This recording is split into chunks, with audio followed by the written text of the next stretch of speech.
કપડવંજના સમજોતા નગરમાં વીજ કરંટથી મહિલાનું મૃત્યુ થયું છે. કરંટ લાગવાથી 32 વર્ષીય મહિલાનું મોત થયું. મહિલા ઘરમાં ટીવી બંધ કરવા જતાં કરંટ લાગ્યો હતો.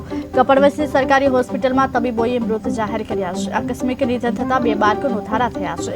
વીજ વિભાગને જાણ કરી હોવા છતાં પણ કાર્યવાહી ન કરવામાં આવીને ઘટનાની જાણ થતાં લોકોના ટોળે ભેગા થયા છે. સમજોતા નગર ખાતે એક એવી ઘટના બની છે કે જે મારી સાડીનો આજે દેહાંત થઈ ગયું છે વીજ કરંટ લાગવાથી. નામે નાજેમાબાનું સરફરાજ ખાન પઠાણ આ એક વીજ કરંટ લાગવાથી એમનું મૃત્યુ થયેલ છે. જીવીને વારંવાર કમ્પ્લેન કરવા છતાં સ્થાનિક લોકોએ વારંવાર આ લોકોને કમ્પ્લેન કરવા છતાં એ લોકોએ કોઈ જ પગલાં લીધા નથી અને સીધો દોષનો ટોપલો એ લોકો સિટી કેબલવાળા ઉપર મોકલી દે છે. હાલાકી તપાસ કરતાં ત્યાં આગળ એવો કોઈ કેબલ છે નહીં.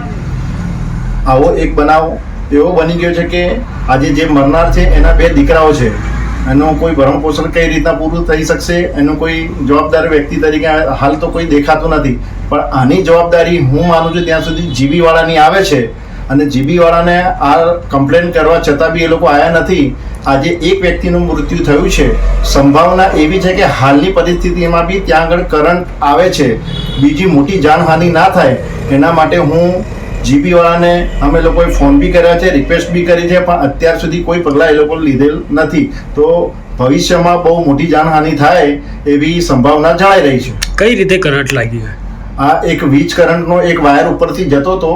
ત્યાંના સ્થાનિક લોકોએ અને મારી સાડી એ લોકોએ બી કમ્પ્લેન કરવા છતાં બી આ લોકો કોઈ બેદરકારીના કારણે આવી નહીં શક્યા.